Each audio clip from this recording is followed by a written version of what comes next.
আজকে দাও না প্লিজ, এরকম এরকম অনেক রিকোয়েস্ট করতো। তো আপনি ছবিগুলো দিতেন? হ্যাঁ, র্যান্ডমই দিতেন?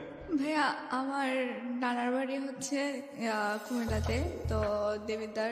তো আমার মারা হচ্ছে 3 বোন, আমার মাই মেজো। আচ্ছা। তো অন্য 2 বোনের তুলনায় আমার মার একটু মানে শ্বশুর বাড়ির দিক দিয়ে আর্থিক অবস্থা মানে আমার দাদার বাড়ির দিক দিয়ে একটু ছিল। তো এখানে আমার মাকে যখন বিয়ে দেওয়া হয়েছিল তখন বলা হয়েছিল মানে একটা মিথ্যে অভিনয়ের মাধ্যমে আমার মাকে বিয়ে করে নেওয়া হয়েছে। নেওয়া হওয়ার পর মানে দাদার বাড়ি এমন অবস্থা মানে তার মেয়ে যে একটা মানে হাজবেন্ডের সাথে থাকবে ওরকম কোনো একটা রুমও নেই। তো পরে আমার মাকে অনেক ট্রাই করছে এখান থেকে নিয়ে আসার জন্য, কিন্তু আমার মা আসেনি। আমার মা বলতেছে যে আজকে যদি আমাকে নিয়ে একটা বড় ধনীর কাছে বিয়ে দাও, তা এখন যদি আমার মানে বাসরাতে আমার স্বামী মারা যায়, তা আমাকে আল্লাহ যেখানে বিয়ে করছে রিজিক রাখছে আমি সেখানে থাকবো। তো এটা নিয়ে আমার নানা ভাইরা অনেক করছে, কিন্তু আমার মা আসে নাই। বা আমার নানার বাড়ির সাথে অনেকদিন সম্পর্ক আমার মার অফ ছিল। তো আমার মার বিয়ে হওয়ার 9 বছর পর আমি হয়েছি। জি। তো হওয়ার প্রথম সন্তান আপনি? হ্যাঁ, আমি প্রথম সন্তান। তো এটা নিয়ে আমার দাদার বাড়িতে অনেক আনন্দ ফুটি, কারণ আমার চাচা জ্যাঠার ভিতরে আমার বাবাই সবার বড়, মানে আমার কোনো বড় জ্যাঠা নাই। তো আমি যেহেতু প্রথম সন্তান মানে সবাই আমাকে খুব আদর করতো। আমার চাচারা, বাবা চাচা ছিল 7 জন আর ফুফি ছিল 3 জন। আচ্ছা। ফুফিরাও এখানে থাকতো দাদার বাড়িতে, ওনারা শ্বশুর বাড়িতে যাইতো না। তো পরে কি হয়েছে, তা আমি এখানে থাকতাম, সবাই খুব আদর যত্ন করতো। মানে আমি যখন মানে কি বলবো মানে হাঁটার বয়স, তখন আমি হাঁটতে পারতাম না। মানে আমার কাকারা সবসময় আমাকে কাঁধে নিয়ে রাখতো, কোলে নিয়ে রাখতো, সবাই অনেক আদর করতো। হ্যাঁ, আবার সবাই অনেক কথা বলতো যে মানে আশেপাশের লোকরা যে এই মেয়েকে এখনো হাঁটা শিখাস না, আর কয়েকদিন পর তো দেখবি হাঁটতে পারবে না, পরবর্তীতে পা হয়ে যাবে, সমস্যা হবে। হ্যাঁ, অনেক কথা বলতো। তো কথা বলার পর এগুলো আমার চাচারা বিশ্বাস করতো না। তো এক পর্যায়ে মানে আমার বাবা আগে আপনার ওই যে ঢাকা কারণ বাজারে সিএ ভবন আছে না, ওইখানে চাকরি করতো। তো আমার বাবা এক কারণে রাজনীতি করার মানে জন্য চাকরিটা ছেড়ে দেয়। তো ছেড়ে দেওয়ার পরে রাজনীতি করার জন্য ছেড়ে দেয় নাকি রাজনীতি করার জন্য চলে যায়, কোনটা? মানে রাজনীতি করার জন্য চাকরিটা ছেড়ে দেয়। বাবা নিজেই ছেড়ে দেয়? হ্যাঁ, নিজ ইচ্ছাকৃতভাবে। তো এখন দ্বিতীয় কথা হচ্ছে তার কারণে চাকরিটা ছেড়ে দেয়। তো এটা নিয়ে আমার নানার বাড়িতে অনেক কিছু মানে হয় আর কি, মানে কথাবার্তা আছে এখন সংসার চলবে কি দিয়ে। তো এটা নিয়ে আমার মার সাথে একটু দ্বন্দ্ব হওয়াতে তো আমি আমার বেশিরভাগ নানার বাড়িতেই থাকতাম। তো কি করতো, আমার মার কাছ থেকে মানে আমার মা যখন আমাকে নিয়ে চলে যায় তখন আমার মা থেকে আমার বাবা গিয়ে একদিন আমাকে নিয়ে আসে।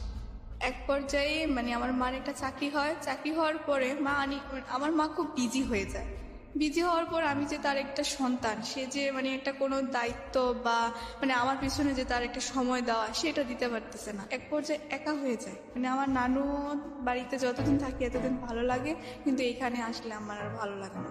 তো ভাইয়া তারপর আস্তে আস্তে স্কুলে ভর্তি হই। আমি ভর্তি হওয়ার পর মানে যখন দেখতাম যে সব বাচ্চারা মারাই ওদেরকে নিয়ে স্কুলে যেত বা নিয়ে বসে থাকতো বা অনেক কথা বলতো। আজকে বলতো যে জানিস আমার মা আজকে আমাকে টিফিনে এটা দিয়েছে ওটা দিয়েছে, কিন্তু ভাইয়া মানে আমি কখনো বলতে পারতাম না যে আমার মা আমাকে আজকে এটা বানিয়ে দিয়েছে বা আমার মা আজকে এটা করেছে বা আমি মার সাথে এটা বলছি, মানে এগুলো বলতে পারতাম না। ওকে। পরে এক পর্যায়ে আমার মা আমাদের এলাকাতে নির্বাচনে মানে এলাকাতে মহিলা মেম্বার হিসাবে মানে রাজনীতি করে। তো আমার মা বিপুল ভোটে জয়ী হয়। তারপরেও আমার মা মানে খুবই এলাকাতে নামডাক, আমার বাবারও খুবই। তো আস্তে আস্তে আমার মার চাকরির নেশাটা আরো বেড়ে যায়। তো নানার বাড়িতে থাকলাম, আস্তে আস্তে থাকতেছি, মামারাও খুব আদর যত্ন করতে, চাহিদা কোনোটাই কম রাখতো না। পরবর্তীতে মামার আস্তে আস্তে বিয়ে করে।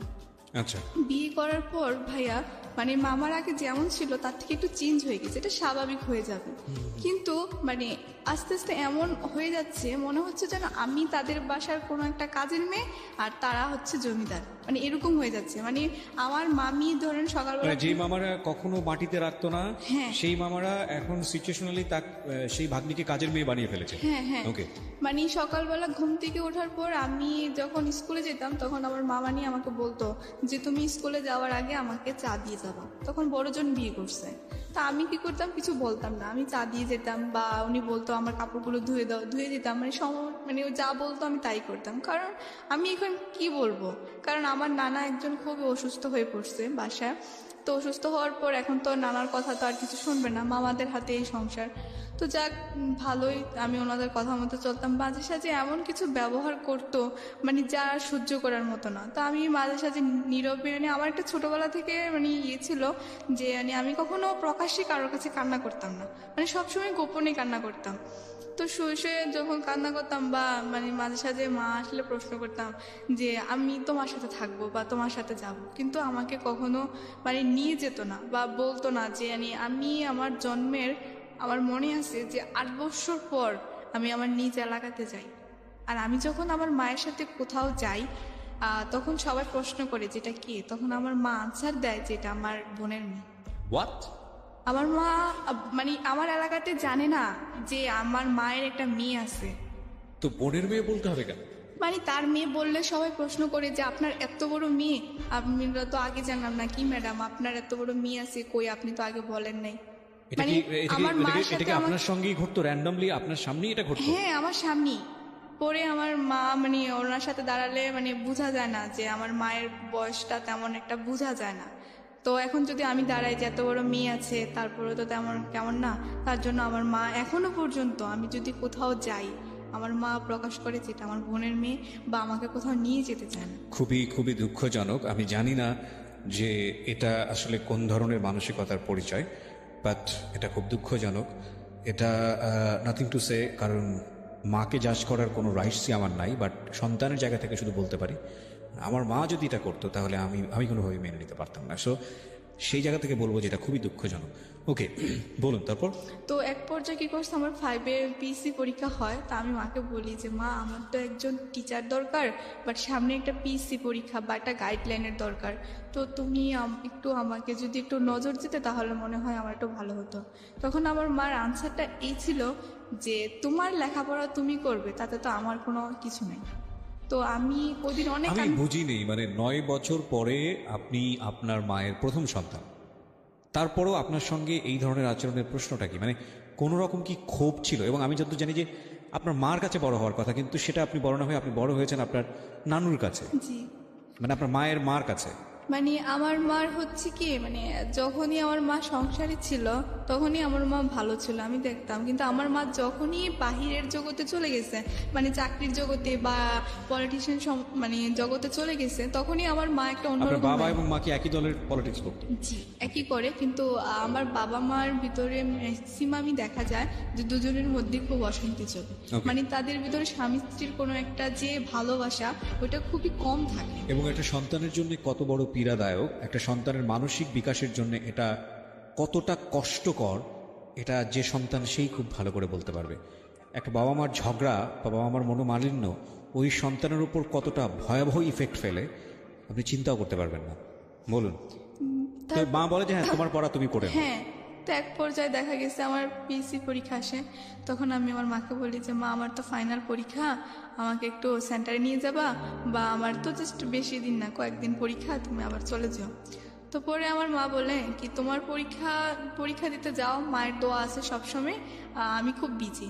মানে ভাইয়া, এখনো যে আমি আমার মাকে ফোন দেই, আমি যে একজন মানে কি বলতাম, ঢাকায় থাকি একটা মেয়ে, আমার মাকে সে তো আমার খোঁজ খবর রাখা দরকার। এবং আমি যত জানি যে আপনাকে অ্যাপ্রন পড়া আমি দেখতে পাচ্ছি। So you are going to be doctor soon. জি, আমি একজন মেডিকেল স্টুডেন্ট। সো আপনি ডাক্তার হতে যাচ্ছেন খুব শীঘ্রই। জি। এই অবস্থায়ও মা বলে না, যে আমার মা আমাকে 2-3 দিন একবার ফোন, মানে আমি নিজে স্বেচ্ছায় দিলে, মানে আমি ধরেন দিলে তারপর সে কথা বলে, এবং এমনও 2-3 দিন, এমনও সপ্তাহ চলে যায়, মানে তার সাথে আমি ভালোভাবে কথা বলতে পারি না, সে খুব বিজি মানুষ। মানে এটা কি আমি যে আপনার ক্ষেত্রেই হয় নাকি আপনার যে বাকি যে ভাই বোনগুলো আছে তাদের ক্ষেত্রেও একই রকম? মানে ধরেন আমার ক্ষেত্রেও হয়, বা আমার সব ভাই বোনদের ক্ষেত্রে, মানে আমার মায়ের কাছে সন্তান মানে কিছুই না। Very unlucky. যাই হোক, হ্যাঁ বলেন তারপর। তো তারপর সমাপনী পরীক্ষা মামাদের সাথে নিয়ে যেত মামারা, বা দিতাম। তখন ভালো রেজাল্ট হয়, তখন আমি 5-এ বৃত্তি পাই, টানাগুলো বৃত্তি পাই। তো দেওয়ার পরে আমার 6 থেকে তো ধরেন পড়াশোনা, মানে আমাদের এলাকাতে এরকম ছিল যে মানে পড়ালেখা করলে, মানে ধরেন যদি বৃত্তি পাইলে তার পড়ার খরচটা ফ্রি হয়ে যায়। জি। তো পরে জাস্ট শুধু পরীক্ষার ফিটা। তা আমি পড়াশোনা করতেছি। তা আমি যখন ক্লাস 7-এ পড়ি, তখন আমার ফ্রেন্ডরা দেখতাম মানে অনেকেই ফোন ইউজ করতো। তো তো ফোন ইউজ করার ক্ষেত্রে তখন কি করতো, তা আমি বলতাম যে কি ক্লাস 7-এ পড়োস, মোবাইল ইউজ করোস কেন, মানে এটা কি। তখন ওদেরকে দেখতাম বা অনেকে ফেসবুকও ইউজ করতো বা নতুন নতুন, তখন আমি বলতাম যে এটা কি, মানে এটা তো কি জিনিস, এটা আমি তো বুঝতাম না। তারপরে ওরা আমার বলতো যে এটা ফেসবুক, এটার মাধ্যমে এরকম চ্যাটিং করে বা এরকম সেই। পরে ওরা আমাকে বুঝাতো, তা আমি এগুলা তো ইয়ে করতাম না। তো পরবর্তী আমার ছোটবেলা থেকে একটা ইয়ে ছিল যে আমি বই পড়তে খুব ভালোবাসতাম। তা আমি একটু সময় পাইলে, ধরেন আমাদের লাইব্রেরি ছিল, তখন ওইখানে গিয়ে আমি মানে একটু বেশিরভাগ রবীন্দ্রনাথের বই পড়তে খুব ভালোবাসতাম। তো পরে এক পর্যায়ে দেখা গেছে আমার একদিন ফ্রেন্ড সার্কেলরা মিলে আমাকে বলতেছে যে তুই তো আমাদের সাথে মানে কোনো রোমান্টিকতা না। তাই বলতেছি কেন? পরে বলতেছে যে না, তুই কেমন যেন একটা মুডি টাইপের, আমাদের সাথে মিশোস না, এই না সেই না, অনেক কিছু বলে আমাকে অনেক রাগায়। তো আমি তেমন একটা কিছু করি না। তো আমার একটা বেস্ট ফ্রেন্ড ছিল, তো ও আমাকে বলতেছে যে আমার তো আজকে বার্থডে, তুই কি আজকে সন্ধ্যায় আমাদের বাসায় আসবি? তাই আমি বলতেছি দেখ, আমার নানা তো কষ্ট করে আসছে, হাজি মানুষ, আমাকে তেমন একটা সন্ধ্যার পর বাইরে থাকতে দেয় না। তো বলতেছে আচ্ছা ঠিক আছে, তুই দেখ ম্যানেজ করে, আমি তোর নানুকে বলবো। ও আমার নানুকে অনেক রিকোয়েস্ট করে। তো করার পর আমি তো জানতাম না যে ও মানে ওইখান থেকে আস্তে আস্তে একটু সন্ধ্যা হয়ে গেছিল ওই দিন, আমি জানতাম না যে তো রাত হবে। তো পরে কি করছে, ও ওদের বাসায় যখন আমি যাই, ও সব ফ্রেন্ডেরাই ছিল, তো সবাই আস্তে আস্তে চলে যাচ্ছে, ও আমাকে শুধু ধরে রাখতেছে। তো আমি বলতেছি কি রে, সবাই চলে যাচ্ছে, তুই আমাকে বলতেছিস তোর সাথে আমার মানে বান্ধবী একটু কথা আছে ইম্পর্টেন্ট। আমি বলতেছি কি কথা? ফ্রেন্ডটা কি ছেলে ছিল না মেয়ে ছিল? মেয়ে ছিল। মেয়ে ফ্রেন্ড, ওকে। পরে কি করছে, ও ইচ্ছাকৃত ভাবে মানে হঠাৎ করে, মানে আমি এখন বুঝতেছি কি তখন বুঝি নাই, ও কতখানি কেক ভাইয়া মানে আমার গালে এবং আমার জামাতে মানে একটু লাগিয়ে দেয়। কি জিনিস এটা? কেক কেক কেক, ওকে, হ্যাঁ। আচ্ছা। পরে মানে আমার জামাটা একটু নষ্ট হয়ে গেছে, এখন তো এটা পরে যাওয়া সম্ভব না। পরে আমি বলতেছি যে তোর কোনো ড্রেস থাকলে তো পরে আমাকে একটু দে। তো এখানে আমি একটু কথা আবার একটু ফেলে গেছি, সেটা হচ্ছে যে আমার ফ্রেন্ডের ভাই আমাকে মানে খুব পছন্দ করতো। মানে এই ফ্রেন্ডেরই বড় ভাই? হ্যাঁ, এই ফ্রেন্ডেরই বড় ভাই, তার কারণে আমি ওদের বাসায় তেমনটা যেতে দিতাম না। পরে আবার ও কি করছে, মানে ওর ভাইটা প্রতিদিন আমার স্কুলের সামনে দাঁড়ায় থাকতো, আমি যখন যাইতাম তখন ও আমার সামনে প্রতিদিন একটা ফুল, চিঠি, বাইটা সেটা নিয়ে। এটা কি আপনার ওই ফ্রেন্ডটা জানতো? হ্যাঁ, আমার ফ্রেন্ড। এই ফ্রেন্ডটা কি আপনার ক্লাসমেট ছিল? জি জি, ওকে। ও জানতো, ও আমাকে অনেক বুঝাইতো যে আমার ভাই অনেক ভালো ছেলে, এই কনভিন্স করার চেষ্টা করতো। হ্যাঁ, অনেক কিছু বলতো। আমি বলতে চাই ভালোবাসা কি জিনিস, ভালোবাসা একটা মানে ভাই, ধর তুই আমার বন্ধু, হ্যাঁ আমি তোকে ভালোবাসি, ওই ভালোবাসা। কোন ক্লাসে পড়েন তখন আপনি? তখন আমি ক্লাস 8-এ পড়ি। ক্লাস 8-এ পড়েন, ওকে। পরবর্তীতে কি হয়েছে, এখন ও আর বলতেছে কি আমার জামাটা তুই চেঞ্জ করে নে। তা বলছে আচ্ছা ঠিক আছে। তো পরে আমি একটা রুমে গিয়ে জামাটা চেঞ্জ করতেছি, কিন্তু আমি জানতাম না যে ওই রুমে ওই মেয়েটার ভাই মানে মোবাইল দিয়ে ছবি ওঠানোর কোনো ব্যবস্থা রেখে রাখছে। পরে আমি যখন গেছি, যাওয়ার পর ও আমার মানে আমি যখন ড্রেস চেঞ্জ করতেছি, ও আমার অনেকগুলো ছবি মানে বাজে বাজে কীভাবে যেন উঠায়। পরবর্তীতে আমি জানি না, ও একদিন আমাকে বলতেছে যে আমার ভাই তোর সাথে একটু কথা বলবে ফোনে। তাই বলতেছে তোর ভাই আমার সাথে কি কথা বলবে? তো পরে বলতেছে কি যেন বলবে, তুই একটু শোন। পরে আমি ওর ফোনটা রিসিভ করলাম, বললাম যে হ্যালো আসসালামু আলাইকুম ভাইয়া। পরে বলতেছে ভাইয়া না, বলো তুমি করে বলো। বলতেছি কেন, আপনাকে তুমি বলবো কেন? পরে বলতেছে যে তুমি কি আমাকে সত্যি বিয়ে করবো? আমি বলতেছি আপনাকে আমি বিয়ে করবো, এটা কি বলেন, বিয়ে কি বলেন? পরে আমি হাসতেছি। এই কথা বলার উনি বলতেছে তুমি কি আমার সাথে মস্কারি করো? আমি বলতেছি না তো, আপনি আমার ভাইয়া, বড় ভাইয়া, আমি কেন আপনার সাথে মস্কারা করব? পরে বলতেছে যে তুমি যদি আমাকে সত্যি বিয়ে না করো তাহলে তোমার এই ছবিগুলো আমি ছেড়ে দেবো। আমি বলতেছে আমার কি ছবি, ওই যে তানিয়াদের সাথে ওই ছবিগুলো? পরে বলতেছে না।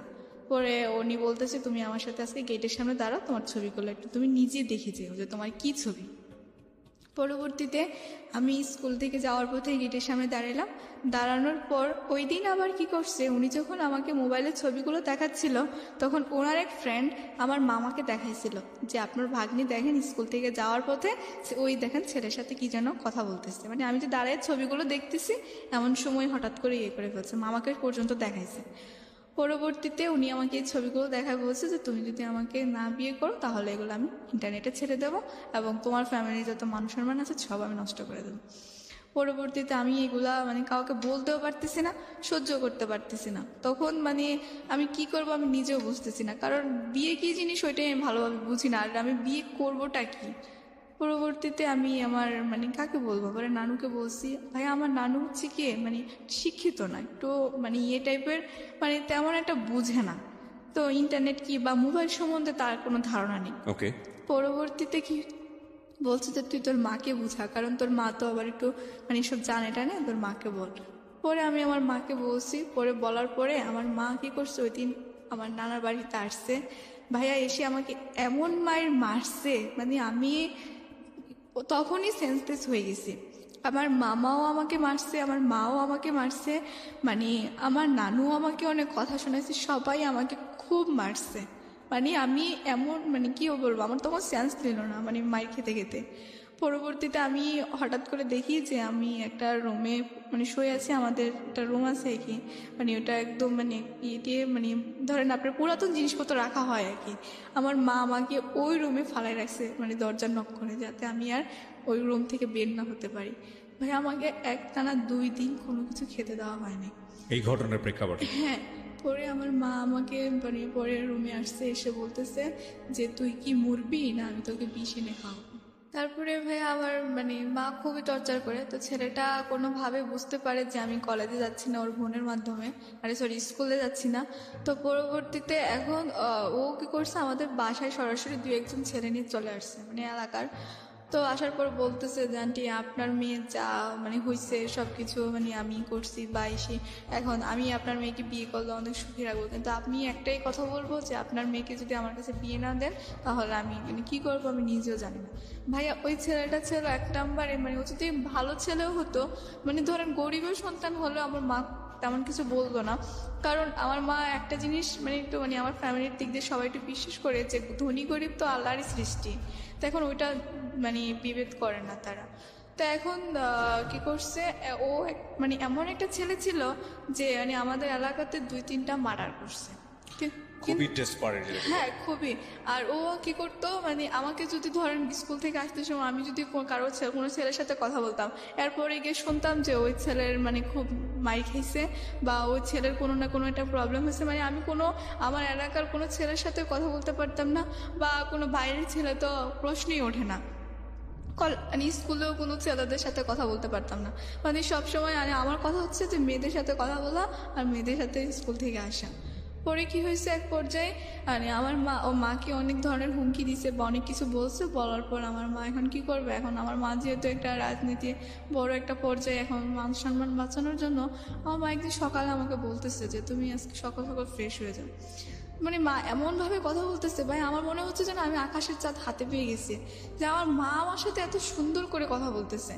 পরে আমি বলতেছি কেন কি হয়েছে, পরে বলতেছে তোমাকে আজকে এক জায়গায় নিয়ে যাব, তুমি সুন্দর করে মানে গোসল করে ফ্রেশ হয়ে যাও। আমি বলছি আচ্ছা ঠিক আছে, বলতেছে সুন্দর জামা কাপড়ও পরবা। আমি বলছি আচ্ছা ঠিক আছে।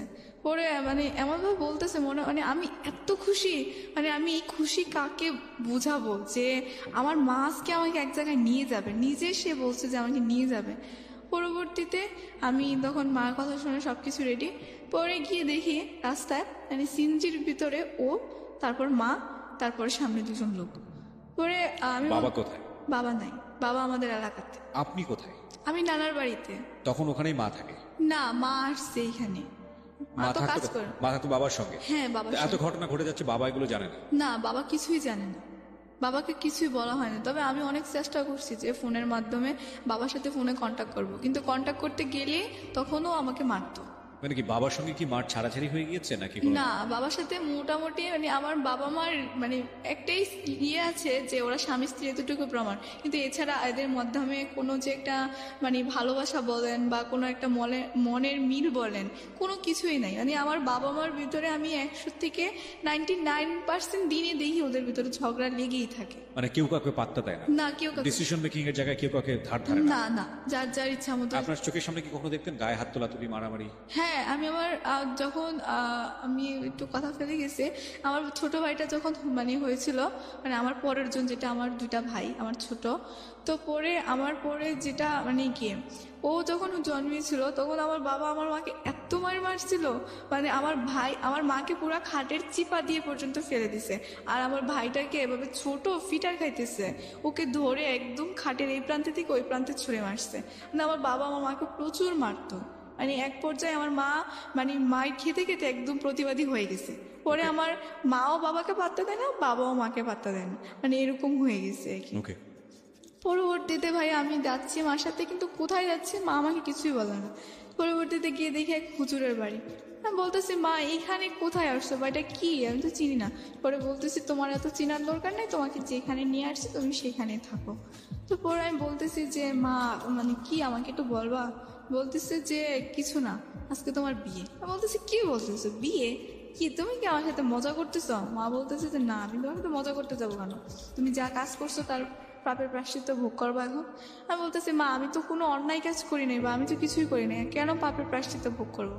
মানে তখন আমার মা ওই কাজের সামনে ভাই আমাকে এত মার মারছে, মানে কি বলবো, মানে হাতেই মারছে। ক্লাস 7-এ পড়তেন ওই সময়, ক্লাস তখন 8-এ? 8-এ। ক্লাস 8-এ পড়তেন আপনি। যদি ভুল না করে থাকে তাহলে আপনার বয়স সর্বসাকুল্যে 13 থেকে 14 বছর, এবং আপনার মা তখন ওইখানে একটা রাজনৈতিক নেতা বলা যেতে পারে এলাকার, আমাদের জেলার, মানে আমার মা সভাপতি, মহিলা দলের সভাপতি। এবং ওই সময়ে তার নিজের সম্মান বাঁচানোর জন্য সে আপনাকে এই কাজটা করাচ্ছে, এবং একটা ছেলে যে গুন্ডা আপনার কথা মতো তার হাতে সে তুলে দিচ্ছে শুধুমাত্র নিজের সম্মান বাঁচানোর জন্য। জি। ওকে, তারপর কি হলো? তারপর আমার মা ওই দিন আমাকে বলে যে তুমি এখানে মানে তোমার কত নাম- সালের ঘটনা এটা? এটা হচ্ছে 2011। আপনার মা চাইলেই সে খুব সহজেই ছেলেটাকে ধরিয়ে দিতে পারতো পুলিশের কাছে এই ধরনের ব্ল্যাকমেইল করার জন্য, এবং বাংলাদেশের নারী নির্যাতনের যে আইন সেটা খুব শক্ত আইন, আপনার মা সেটা করেন। না। এই পয়েন্টগুলো খেয়াল রাখবেন প্রিয় শ্রোতা, যে একজন মানুষ কিভাবে অপরাধের দিকে ধাবিত হয়। আমি সবসময় বলি background is much more important, much more important, again I am saying much more important. বলেন। পরবর্তীতে পরে মা আমাকে বললো যে এখানে একটা সিগনেচার করার জন্য। তা আমি এরপরে আমার নামটা লেখলাম এখানে। লেখার পর বলতেছে আমি ওই যে হুজুরটা উনি কাজী, তখন উনি বললো, বলার পর ছেলের বাবার নাম না কি যেন আরো কিছু বলছে, পরে বলতেছে বলো মা কবুল। তখন আমি মানে চুপ করে আছি। চুপ করে থাকার কারণে আমার মা আমাকে ঠাস করে আরো একটা থাপ্পড় মারে। মানে কি বলবো, মানে আমি যেটাই মানে ওনার কথার অবাধ্য হচ্ছি বা যেটা আমি করতে চাচ্ছি না, তখনই আমি মাই খাচ্ছি। পরবর্তীতে মানে বলার পর আমার মা আমাকে বাসায় নিয়ে আসছে। পরে ছেলেটার সাথে মানে মা অনেক কথাবার্তা বললো, বলার পর তারপরে আমাকে বাসায় নিয়ে আসছে, মা চলে গেছে। পরে ভাইয়া আমার টেস্ট আর 1 মাস বাকি। মানে আমি ওই মুহূর্তে যে আমি যে পড়বো, বাসায় পড়ার মতো কোনো ক্যাপাসিটি পাচ্ছি না, বা আমি আমার যে মানে এটা গাইডলাইন ওইটাও পাচ্ছি না। স্কুলে আমার ওই ফ্রেন্ডকে সবার কাছে বলে দিছে যে আমার ওর ভাইয়ের সাথে বিয়ে হয়েছে। সবাই আমাকে অনেক অপমান, অনেক কথাবার্তা শোনাইছে যে তুমি একটা ব্রিলিয়ান্ট স্টুডেন্ট হয়ে তুমি কি করে মানে বিয়ে করলা, বা আমার ম্যামরা, আমার স্যাররা সবাই আমাকে অনেক কথা বলছে। মানে মোট কথা আমার মনে হচ্ছিল যে তখন আমার ওই ছবিগুলোই মনে ভালো ছিল যদি নেটে দিত, কারণ এটা তো সবাই জেনে গেছে যে আমার বিয়ে হয়ে গেছে। Right. বলতেছে যে বিয়েটা কি তুমি এত তাড়াতাড়ি করে ফেললা, আর মানে তুমি একটু এসএসসি পাস করতা। সবাই স্যাররা আমাকে এই কথা বলতেছে। তারপরে মানে স্যার আমাকে ডেকে নিয়ে, প্রিন্সিপাল স্যার অনেক অপমান করছে, বলছে যে মানে আমি তোমার কাছ থেকে এই জিনিসটা আশা করিনি কখনো, যে তুমি একটা ভালো স্টুডেন্ট হয়ে তুমি কেন মানে এই কাজটা করতে গেলা। পরবর্তীতে মানে আমি বলছি যে ঠিক আছে স্যার, আমার মানে ভুল হয়ে গেছে, আমি পড়াশোনা ভালো করে আপনাকে দেখাই দেবো। পরে বলছে যে ঠিক আছে, আমরা তোমাকে মানে বিশ্বাস করি, বা তুমি ভালো করে পড়ো, পারবা তুমি। পরে ওই স্যারটাই আমাকে প্রথম মানে ভাইয়া মাথায় হাত বুলিয়ে বলছিল যে মা যদি সন্তানকে যে রাস্তায় দেখ না কেন, মনে করবা যে এটা তোমার জন্য কোনোদিনও ভালো একটা প্লাস পয়েন্ট।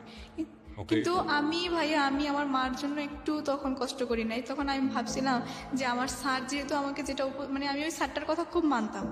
পরে আমি ওনার কথা বিশ্বাস করে আমি আবারও পড়াশোনায় মন দিই। কিন্তু আমি পড়াশোনায় মন দিয়ে কী করবো, সে আমাকে প্রতিনিয়ত কন্টিনিউ চাপ দিচ্ছে যে সে আমার বাসায় আসবে, বা তার সাথে আমি এখানে দেখা করতে, ওইখানে দেখা করতে, বা তার সাথে আমি একটা শারীরিক সম্পর্ক করার জন্য। সে আমাকে বলতেছে আমি তো তোমার হাজব্যান্ড, এখন আমার সাথে মানে তোমার প্রতি আমার কিছু অধিকার আছে। তো পরবর্তীতে এখন বলার, তারপরে সে আমাকে মানে সে তোমার কাছ থেকে স্বামীর অধিকার চাচ্ছে। জি। ওকে। এখন আমি যখন তাকে দিচ্ছি না, না দেওয়াতে সে এখন মানে কি আমার মাকে ফোন করে অনেক গালাগালি করছে, বা বলতেছে যে সে আমার নানার বাসায় যাবে, বা এরকম হুমকি দিচ্ছে আমাকে। পরবর্তীতে কারণ এটা তো কেউ জানতো এই না। বিয়ের সময় কি তার এই ছেলের বাবা মা কি প্রেজেন্ট ছিল? ওর বাবা মা কেউ নেই, সৎ মা একটা আছে বাসায়, আর 2টা ভাই আছে আর একটা বোন আছে। পরবর্তীতে কি হয়েছে, সাক্ষী হিসাবে ছিল ওর মামা, আর আমার সাক্ষী হিসাবে ওর একটা কেমন একটা আত্মীয় জানে, ওরা ম্যানেজ করছে। কিন্তু আমি শুধু, আমার মা উপস্থিত ছিল, মানে আমার গার্ডিয়ান হিসাবে কি। আর কেউ জানতো না আমাদের এই বিষয়টা। পরবর্তীতে যদি জানে তাহলে আজকে রেডিওর মাধ্যমে আমার ফ্যামিলি মেম্বার যারা শুনবে তারা হয়তো জানবে যে আমার এর আগে এর সাথে আমার মা আমাকে বিয়ে দিয়েছিল। ওকে, পরবর্তীতে এটা নিয়ে অনেক হচ্ছে, মানে কি আমি তার প্রতি কোনো নাই নিয়ে। তো পরে কি করছে, ও নাকি মানে আমার ফ্রেন্ডের মাধ্যমে আমি পরে জানতে পারি যে ও নাকি কোন একটা মানে কবিরাজের কাছে মানে প্রতি সময় যাইতো। তা আমি এসব বিশ্বাস করতাম না, দৌড় এসব কি, আল্লাহ ছাড়া কি কেউ কিছু করতে পারে? আল্লাহ যাকে যেরকম রিজিকে রেখে রাখছে ওটাই করবে, বা আল্লাহর উপর দিয়ে কেউ কিছু করে রাখতে পারে। পরে ভাই এক পর্যায়ে এমন হয়ে গেল, মানে আমি শুধু এতটুকু বলতে পারবো যে মানে আমার যতটুকু মনে আছে যে একদিন ও আমার সাথে দেখা করার পর কেমন যেন একটা মানে আমার জন্য খাবার নিয়ে আসে। মানে বলতেছে কি, মানে খাবারটা মানে পায়েসও না, পায়েসের মতোও না, মানে কেমন যেন একটা। পরে ও বলতেছে এটা নাকি ওর খালা রান্না করে দিছে, বলছে খেতে হবে। পরবর্তীতে মানে আমি ওই খাবারটা খাওয়ার পর মানে তারপর থেকে মানে আমাকে আমার নানু যেটা বললো, মানে আমি নাকি এক পর্যায়ে ওর প্রতি মানে একদম পুরো পাগল হয়ে গেছি। মানে আমার ফ্যামিলিকে মানে নাকি আমার মামারা নাকি আমাকে প্রচুর মারধর করছিল। করার পর সেটা মানে তখন আমি জেএসসি পরীক্ষা দিয়ে ফেলছি। মানে আমার মোট কথা হচ্ছে কি, মানে আমি কিছু চিনতাম না আমার এই পৃথিবীতে, আমার মা বাবা আমি কাউকে চিনতাম না, আমি শুধু ওকেই চিনতাম। মানে ও ছাড়া আমার লাইফে কেউ নাই। আর আমাকে যে এত মায়ের ধুর করতো, মানে আমার কোনো কিছুই হতো না। মানে মারার রাত্রে মারছে, সকালে আবার ওর কথাই আমি বলতাম। পরে এক পর্যায়ে কি হয়েছে, আমি মারতো কেন? তাকে তো বিয়ে দিয়ে দিয়েছে। কিন্তু এটা তো আমার মামারা জানতো না, কারণ আমার মামারা তুমি কি মামার কাছ থেকে বিষয়গুলো গোপন করেছিলে? জি। তুমি কেন গোপন করেছিলে? কারণ আমি গোপন করেছিলাম, আমার মা আমাকে তখন বলছিল যে তুই যদি কখনো এই কথাগুলো কারোর কাছে, তোর বাবার কাছে পর্যন্ত এই কথাগুলো বলস, তাহলে তোর বাবাকে তো আমি মেরে ফেলবোই এবং তোকে পর্যন্ত মেরে ফেলবো। আর তোর ভাই, তোমার স্কুলের ছেলেমেয়েরা জানলো, স্কুলের টিচাররা জানলো, অথচ যে ঘরে তুমি থাকো সেখানকার লোকজন জানলো, এটা কতটুকু বিশ্বাস? ভাই আমি স্কুলের টিচারদেরকে বলছি যে ও যেটা বলছে সেটা ভুল বলছে, মানে আমার বিয়ে হয় নাই, মানে জাস্ট ওর সাথে আমার একটা বিয়ের কথাবার্তা বলছে, আমি এরকম বলে কাটাইছি। কারণ কিন্তু এটা এই জিনিসটা যদি স্কুলের টিচাররা জানে তাহলে তো তোমার মামারা বা তোমার নানিরা এদেরও তো জানার কথা। হ্যাঁ ওদেরকে জানার কথা, কিন্তু আমার মানে ওদের কানে ওই কথাটা আসছে, পরে আমার মা অস্বীকার করে ফেলছে। Okay. আমার মা বলছে কি যে না না আমি এসব বিয়ে সাথে দিই নাই, বাট বিয়ের কথা যার কারণ ছেলেটা যাতে কোনো ক্ষতি না করতে পারে তার জন্য আমি একটা মানে বিয়ের দিন তারিখ ঠিক করে রাখছি, যে পরীক্ষার পর মানে দেখা যাবে কি হবে। আমার মা তখন ওরকম পার্ট নিয়ে ফেলছে, মানে Okay. আমার মা আমাকে ডাইরেক্ট এই কথা বলছে যে মানে যদি আমি কারোর কাছে মুখ খুলি তাহলে নাকি আমাকে তো মারবে, আমার ভাইকেও মারবে, আমার বাবাকে পর্যন্ত মেরে ফেলবে। বলছে তো তোদের আর কাউকে রাখবো না। সেটা হয়তো রাগ করে বলেছে বা হয়তো অভিমান করে বলেছে। কারণ দেখো, বিষয়টা যদি তুমি প্রথম দিকে যেটা করলে, ঠিক তোমার না, তুমি তো সিচুয়েশনাল কজ বলা যেতে পারে, যে তোমাকে এরকম ভাবে ঘরের মধ্যে পোশাক নিয়ে যে ঘটনাটা ঘটলো, তো এরপরে আলটিমেটলি তোমার মা রাগ করেছে, রাগ করার ফলে তোমাকে 2 দিন ঘরের মধ্যে বন্দি করে রেখেছে, খাবার দাবার দেয়নি। তার মানে সেও চাচ্ছিল না যে এই সম্পর্কে তুমি জড়াও। তো বেসিক্যালি সে তার সম্মান বাঁচাতে গিয়ে বা তোমার সম্মান বাঁচাতে গিয়ে বা তোমার কথা যদি তুমি মেনে নেই, তাহলে যে কোনো কারণেই হোক না কেন একটা মান সম্মানের প্রশ্নে গিয়ে সে এত বড় একটা ভুল সিদ্ধান্ত নিয়েছে। এটা হচ্ছে মূল কথা। এবং তারপরে তোমার মা হয়তো রাগ করে এই ধরনের কথা বলেছে, but that really doesn't mean যে তোমার মা বাবাকে খুন করে ফেলবে। বাট ওকে, তোমার জায়গা থেকে হয়তো তুমি ভাবে ফিল করছো, আমাদের জায়গা থেকে আমি বিষয়টাকে খুব বেশি সিরিয়াসলি দেখতে চাচ্ছি না। কিন্তু ভাইয়া আমি যতবারই বাবার সাথে কথা বলতে চাইতাম, মানে আমার কাছে তো ফোন ছিল না, নানুর ফোন দিয়ে যদি আমি ফোন দিতাম তখন আমার মা যদি সামনে উপস্থিত থাকতো তখন আমার বাবার সাথে কথা বলতে দিত না। আর আমার ফ্যামিলি মেম্বারদেরকে সবাইকে বলে রাখছে যেন মানে আমি যেন আমার বাবার সাথে কোনো কন্ট্যাক্ট না করি, বা আমাকে যেন কোনো কন্ট্যাক্ট না করতে দেয়। ওকে ওকে। তো পরে কি হয়েছে, এখন মানে আমি এক পর্যায়ে মানে আমার ফ্যামিলি কাউকে না জানিয়ে বাসা থেকে চলে যাই। চলে যাও বলতে মানে আমি ওর কাছে চলে যাই। প্ল্যানটা কি ছিল, কিভাবে ঘটলো ঘটনা? ঘটনাটা হয়েছে মানে আমি একদিন রাতে আমার মামা আমাকে খুব মারছে। মারার পর মানে আমার এগুলো মনে নাই, মানে তখন তো আমি ওর প্রতি পুরাই পাগল। হ্যাঁ, পরে কি হয়েছে, আমার নানু আমাকে যেটা বললো যে আমি নাকি রাত্রে আমাকে প্রচন্ড মারছে। মারার পর মানে আমার মামা আমার জন্য খুব কান্নাকাটি করতেছে, যে মানে ওকে এত আদর করে আমরা বড় করছি, আজকে এরকম একটা ছেলের সাথে মানে মিশার জন্য আমরা তো এটা কখনো ভাবতে পারি নাই, বা এসেই বলতেছে মামা।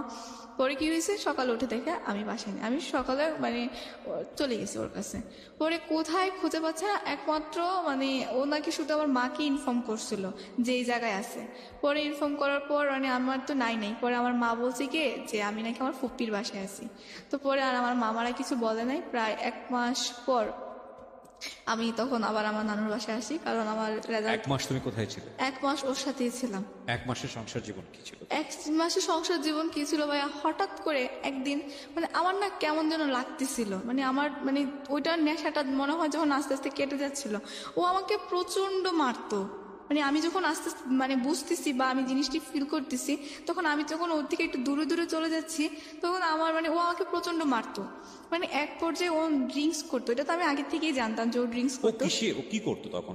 কিছুই করতো না। ও কি করতো ভাইয়া, ও পড়াশোনা করছে ক্লাস 8 পর্যন্ত, তারপর আর রাজনীতি করে, এই মানুষ খুন করে বা এইটা সেটা করে, মানে এই জন্য এটা বলে আপনি যদি ওকে বলেন যে তুমি আমার এই কাজটা করে দিবা বা আমার মেয়ের চলে গেছে ওকে নিয়ে আসবা, এনে ওই ছেলেটাকে মারবা, তোমাকে এত টাকা দেবো, ও এই কাজটা করবে। মানে এরকম আমাদের এলাকাতে অনেক ঘটনা, মানে ওকে একবারই চিনি আমার নানাদের এলাকাতে, এক নামে চিনতো? হ্যাঁ।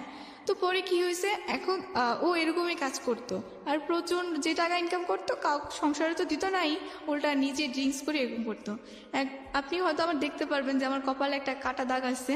মানে ও কি করছে, আমাকে একদিন এমন মার মারছে, মারার পর আমাকে ঠাস করে ধাক্কা দিয়ে মানে ওয়ার্ড্রোফ ছিল, এই ওয়ার্ড্রোফের উপরে ফালা দেয়, পরে আমার কপালটা কেটে গেছে। মানে আমি কান্না করতেছি, মানে আমার কপাল দিয়ে প্রচন্ড রক্ত বের হচ্ছে, কিন্তু ও আমাকে একটু হসপিটালে নিয়ে যাচ্ছে না। পরে পাশে ওর খালা ছিল, ওই খালা আর খালু মিলে আমাকে হসপিটালে নিয়ে গিয়ে প্রায় 4টা সিঁড়ি লাগছে আমার কপালে।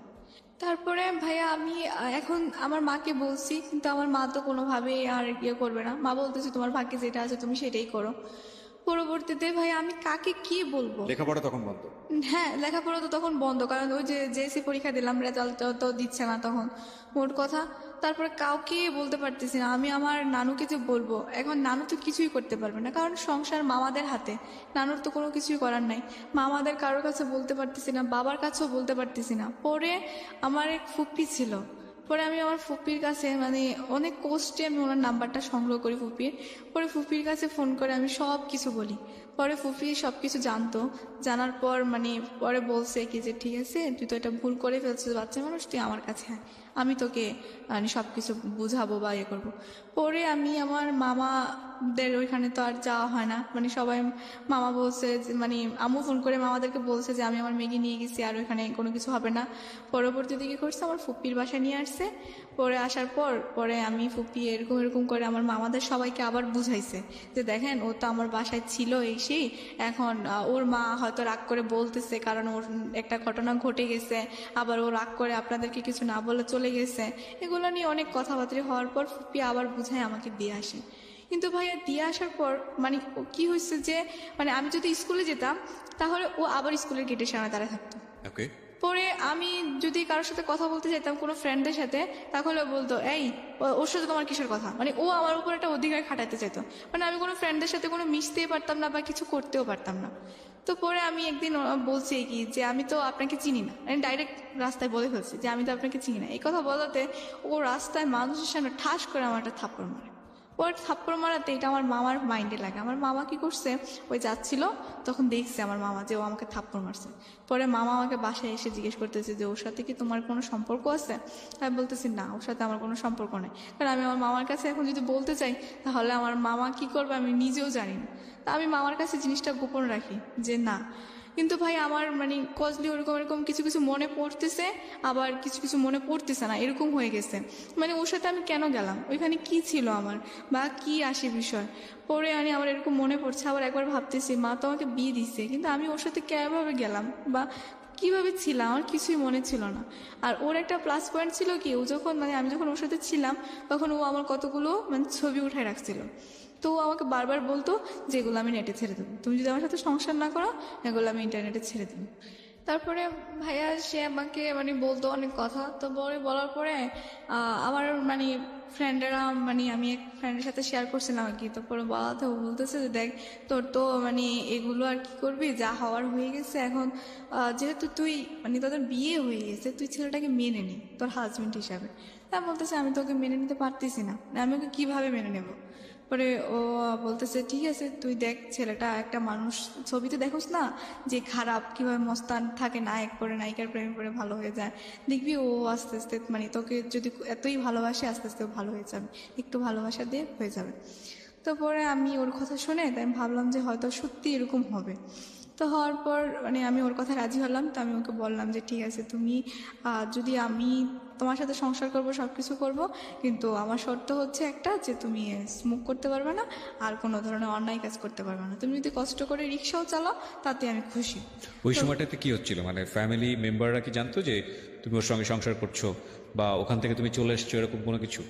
না না না, ফ্যামিলি মেম্বাররা মানে আমার মামারা কিন্তু জানতো না, মানে এখনো পর্যন্ত আমার মামারা জানে না। আমি মানে যতবার ওই সময়টা থেকে আপনি ওর সঙ্গে থাকছেন, মানে নাকি আলাদাভাবেই আছেন? আলাদাভাবে আছি, কিন্তু কোথায় আছেন আপনি? আমি আমার নানুর বাসায় আছি, মানে কিন্তু প্রথমবার তো নিয়ে গেল, তারপরে আবার ওখান থেকে চলে আসলেন বিকজ অফ অত্যাচার করতো সে কারণে, এরপরে আবার সে কনভিন্স করার চেষ্টা করছে। ওকে, তো এই 1 মাস থেকে আপনি যখন বাড়িতে ফিরলেন, লোকজন আপনাকে জিজ্ঞেস করলো না যে আপনি কোথায় ছিলেন? মামা, ওই যে আমার মা বললো যে আমার ফুপ্পির বাসায়, ফুপ্পি না আবার বললো যে ও আমার বাসায় ছিল। সামহাও এটাকে মানে যে কোনো ভাবে ওকে ধামাচাপা দিয়েছে। হ্যাঁ হ্যাঁ, ধামাচাপা দিয়েছে। তারপরে যখন মানে ওর প্রতি মানে আমি এটা কেমন যেন একটু মানে দুর্বল হতে শুরু করলাম। তো তারপরে মানে আমি ওর জন্য বাসা থেকে চলে যাই। পরে চলে যাওয়ার পরে বাসা থেকে চলে যাওয়া বলতে মানে ওর সাথে চলে যাই। ওর কোথায় থাকতেন ওই সময়? নানুর বাসায় থাকতাম। নানুর বাসা ছাড়া তো না আমার, না, ওর সাথে কি কোথায় থাকতেন? ওর সাথে থাকতাম ওর কোনো কাজিনের বাসায় বা ওর কোনো ফ্রেন্ডের বাসায়, এরকম করে মানে থাকতাম। ও আমাকে বলতো যে হ্যাঁ ও বাসা করে নিবে বা এরকম করবে, এরকম করে বলতে বলতে মানে আমাকে নিয়ে যেত। বলতো যে কয়েকদিন আমার এইজনের বাসায় থাকো, তারপরে আস্তে আস্তে মানে আমরা একটা বাসা নিব, এই করবো সে করবো। তো ও এরকম করে আমাকে বলতো, পরে বলতো। তো তারপরে আমি গেলাম ওর এক কাজিনের বাসায় গেলাম প্রথমে। তো যাওয়াতে তারপরে মানে ওইখানে আছি কয়েকদিন, ভালো আছি। ও মানে আর আমার সামনে কোনো স্মোক করতে দেখতাম না বা ভালোই চলতেছিল। তো তারপরে আমি ভাবলাম যে হয়তো ও আস্তে আস্তে ভালো হয়ে যাচ্ছে। পরে ভালো হয়ে যাচ্ছে, একদিন মানে আমি দেখি কি ও মানে একটা মেয়ের সাথে কথা বলতেছে। আরেকটি বিরতির সময়। তো পরে ওকে দেখতেছি যে একটা কার সাথে মানে মেয়ে বয়ে যে কথা বলতেছে। ওকে, তো পরবর্তীতে আমি ওর কাছে গিয়ে দাঁড়িয়েছিলাম। তো পরে মানে ওর কথাবার্তা বুঝলাম যে ওর বোনের সাথেও কথা বলতেছে, মানে যে আমার ফ্রেন্ড ছিল। পরে ভাইয়া দেখলাম যে ওর বোন ওকে উপদেশ দিয়ে দিচ্ছে, মানে আমার সাথে কোথায় যাবে বা কি করবে না করবে। আর ওদের কথাবার্তাগুলো আমি আড়াল থেকে শুনতে পাই। আর ওদের মূলত মানে প্ল্যানই হচ্ছে যে মানে আমাকে বিয়ে করলে তো ও মানে আমার মার যা সম্পত্তি আছে মানে যেটাই আছে ওইটা মানে ও পাবে, ওকে ওর বোন ওই বুদ্ধিটা দিচ্ছে। পরে ও বলতেছে যে ওর মা তো অনেক রাগী বা এরকম টাইপের, বা উনি কি দিবে বা এরকম রাজি হবে। পরে মানে ও আমাকে নিয়ে মানে আমার উপর যত টর্চার করলে যেন আমার মাকে বলে, পরে আমার মা তো আমার প্রতি দুর্বল হয়ে যাবে।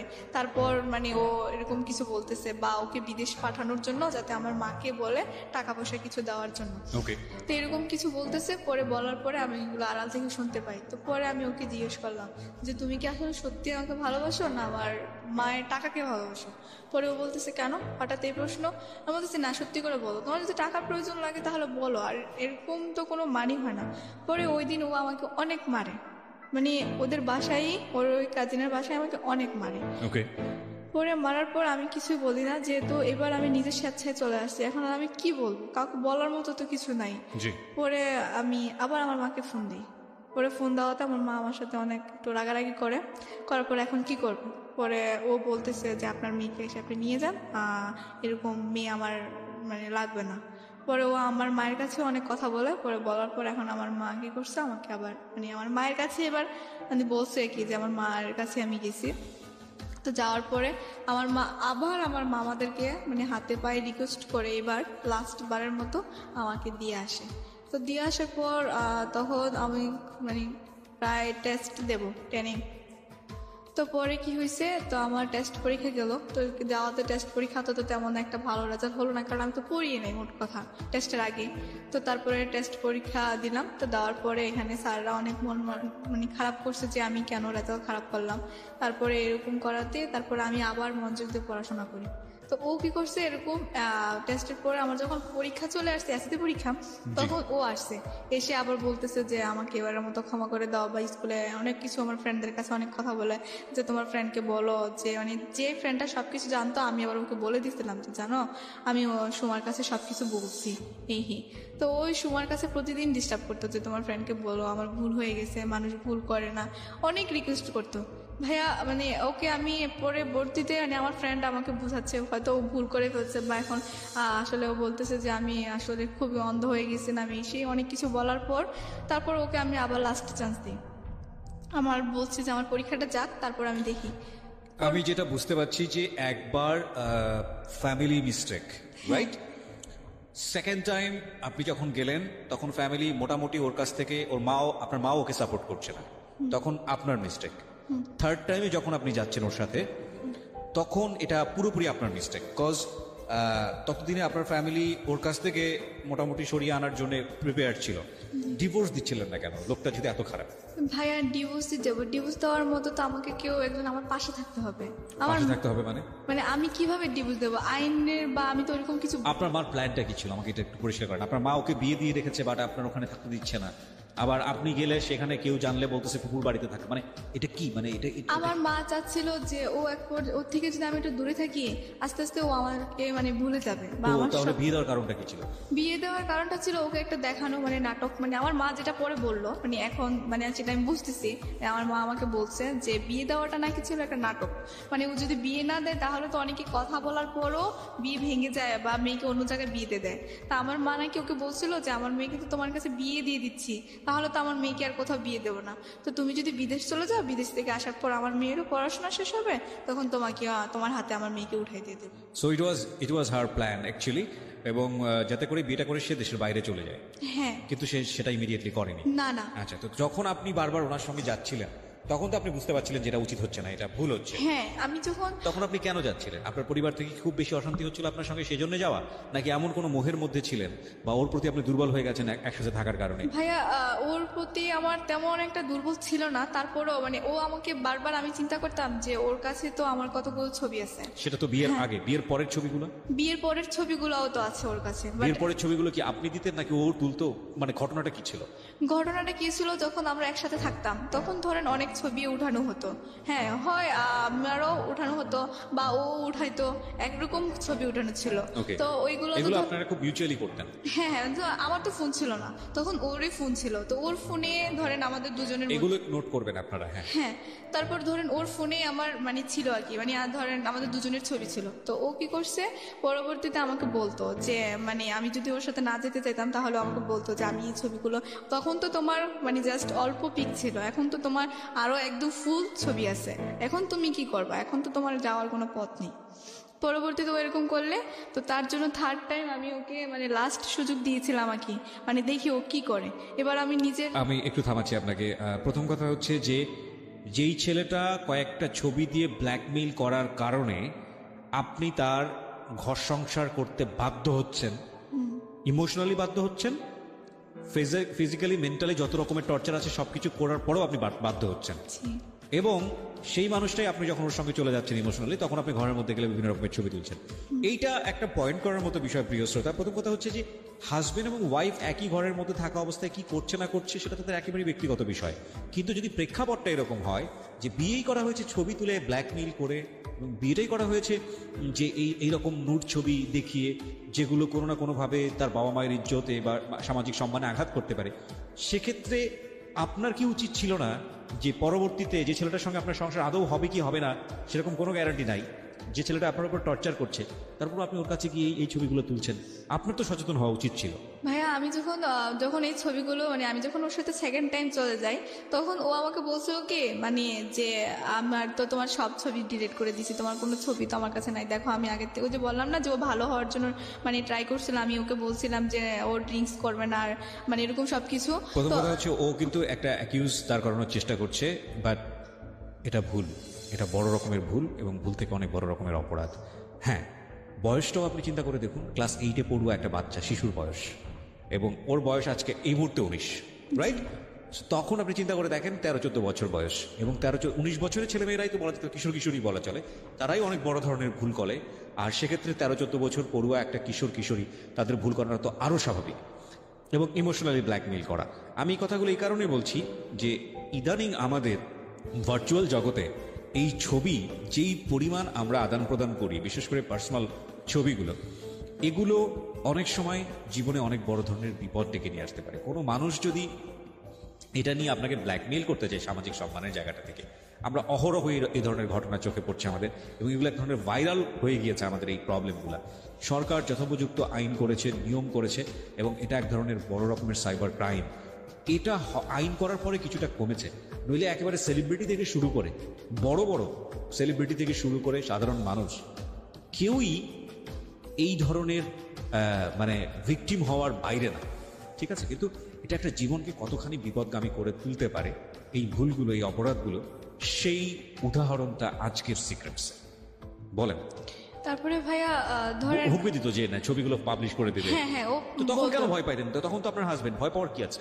না ও তো বলতো যে আমি এই ছবিগুলো পাবলিশ করে দেবো, আর কি বলতো যে মানে যে বিভিন্ন নাম্বার দিয়ে দে না, হ্যাঁ, তো বলতো যে ও আমার ফ্যামিলির নাম্বার দিয়ে দেবে ছবিগুলোর সাথে? হ্যাঁ, ছবিগুলোর সাথে, যে এই নাম্বারে ফোন দিলে ইমো পাবা, বা এই নাম্বারে ফোন করলে সুন্দর মেয়ে পাবা, তোমার নাম দিয়ে দেবো, তোমার নাম সব পাবা বলতেছে, বা ও বলতেছে যে তোমার ভালো ছবিও দিয়ে দেবো। এবং আপনারা দেখবেন যে ইউটিউবে এরকম অসংখ্য ভিডিও পাওয়া যায় যেখানে একটা মেয়ের ছবি দিয়ে এবং নাম্বার দিয়ে এই ধরনের ঘটনা কিন্তু অসংখ্য আসে, এবং এগুলো এক ধরনের সামাজিক ব্যাধি। যেই আইডি থেকে, যেই ধরনের ইয়ে থেকে এটা আপলোড করা হয়, আমার মনে হয় যে তাদের এগেনস্টে সরকারের ব্যবস্থা নেওয়া উচিত। বলেন, এগুলো পাবেন আপনারা ইউটিউবে গেলে খোঁজ করলেই পাবেন, দেখবেন যে বিভিন্ন মেয়েদের ছবি, এবং এটা ঠিক আসলেই ওনার ছবি কিনা, বা এটা টেম্পার করা হয়েছে কিনা, বা ফটোশপে কাজ করা হয়েছে কিনা, এবং ওইভাবে নাম্বার দিয়ে দেওয়া হয় যে ওনার সঙ্গে যোগাযোগ করেন, বাড়ি অমুকতলা। এটা শুধুমাত্র রিভেঞ্জ নেবার কারণে, প্রতিশোধ নেবার কারণে, জিঘাংসার কারণে যে হুমকিটা ও পেয়েছে। পরবর্তীতে তখন মানে আমি ভাবলাম যে ঠিক আছে, ও যখন আমার কাছে মানে কি বলবো ভাইয়া, ওই সময় ও একদিন আমার পায়ে পর্যন্ত এসে ধরছে যে আমাকে এবার লাস্ট চান্স দাও, আমি মানে ভালো হয়ে যাবো। এটা থার্ড টাইমের পরে? থার্ড টাইমে, মানে যখন লাস্ট বার, তৃতীয়বার। হ্যাঁ, তখন আবার আমি বললাম যে একটা মানুষ আমার পায়ে এসে ধরলো, মানে নিশ্চয়ই সে হয়তো তখন ভুল করেছে, মানুষ মাত্র তো ভুল করে, আর ও এখন নিশ্চয়ই ভালো হয়ে যাবে, ওকে আমি এটা লাস্টে চান্স দিই। কিন্তু এইবার ভাইয়া মানে আমার মামার আমার প্রতি এত খুব হয়েছিল যে মানে আমি 2-1 দিন পর পর না বলে মার কাছে চলে যাই, বা এটা কি হয়তো মামারা বুঝতে পারে নাই, অবশ্যই বুঝতে পারছে, আর মামি তো আছেই ধরেন বাসায়, তো ওরা তো একটু বলবেই। তো পরবর্তীতে মামারা এটা মানে বোঝার বাকি নেই, তারপরে মানে কিছু বলে নাই কি তখন আমাকে।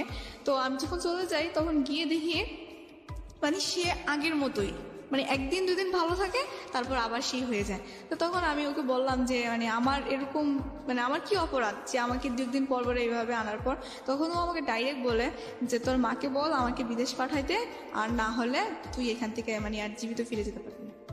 ওকে, মানে এবার হলো অর্থের দিকে হাত বাড়িয়েছে। জি, এবার ও ডাইরেক্ট বলে ফেলছে। পরে আমি বলছি যে এটা কোন ধরনের কথা, যে আমার মা তোমাকে বিদেশ পাঠাবে, এটা কি কোনো কাগজে কলমে লেখা ছিল না, মানে কোথাও ইয়ে করা চুক্তিবদ্ধ ছিল? পরে ও বলতেছে যে না, তোরকে বিয়ে করাতে আমার কি পাইছি আমি বলতেছি আমার মা তো তোমাকে তোমার গলায় ঝুলাই দেয় না, আমাকে তুমি নিজে ইচ্ছাকৃতভাবে আমাকে বিয়ে করতে চাইছো। মানে তখন ওর সাথে আমি এক পর্যায়ে তর্ক করতে শুরু করি। পরে তখন তো একটু বুঝি, যেহেতু এসএসসি পরীক্ষা দিচ্ছি। পরে ওকে আমি বলতেছি যে আমার মা তো তোমার ইচ্ছে করে গলায় ঝুলাই দেয় না। বিয়ের প্রায় 2 বছর হয়ে গেছে তখন। হ্যাঁ, এই অন এন্ড অফ, কখনো থাকছেন কখনো চলে আসছেন ওখান থেকে। ফার্স্ট টাইম বুঝালেন আপনি পুকুর বাসায় আছেন, সেকেন্ড টাইম আপনি কি বুঝালেন? সেকেন্ড টাইম বুঝালাম মার কাছে চলে গেছি।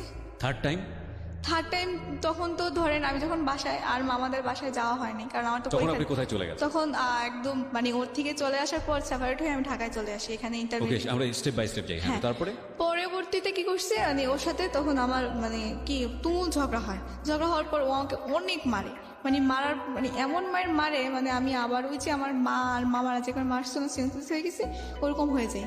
পরবর্তীতে তখন ওর ফ্রেন্ডের বাসায় ছিলাম।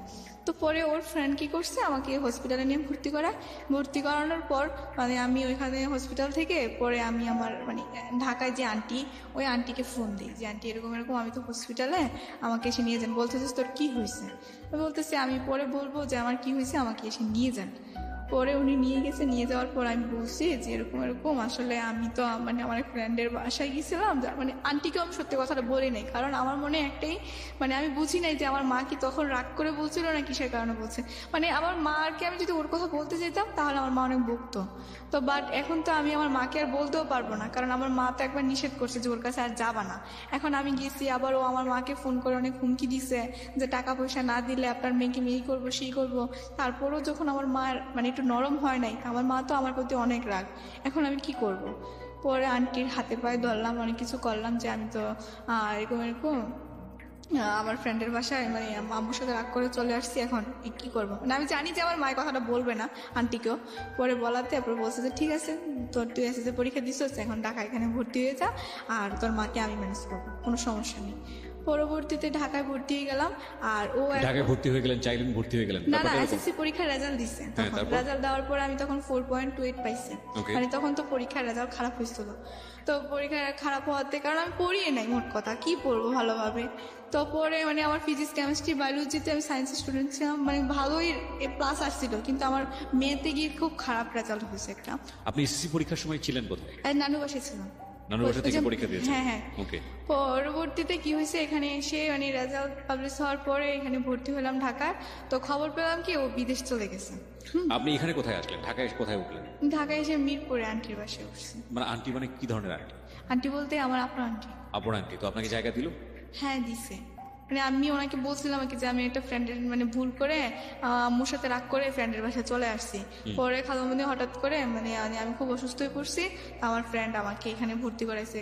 তো ভর্তি করানোর পর তো এখন আন্টি মানে আম্মু আর ফোন করে আবার বলছে, কারণ আম্মু তো সত্যি কথাটা এখন বলতে পারবে না, কারণ মানে আপনার আম্মু সামহাও আপনার আন্টিকে কনভিন্স করেছে এই বিষয়টা জি, নিয়ে? জি। ওকে।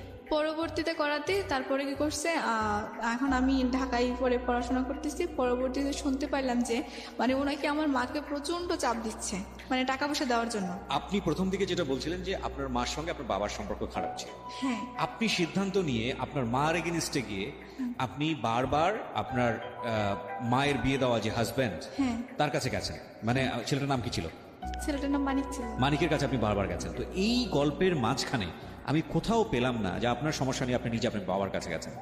ভাইয়া আমি তো আমার বাবার কাছে যেতে পারি না, কারণ আমার মা আমাকে সম্পূর্ণ নিষেধ করে দিয়েছে। সো আপনার মা তো আপনার ওই ছেলেটার কাছে যেতে নিষেধ করেছে, তো আপনি সেখানে মান নিষেধ অমান্য করে বারবার গেছেন।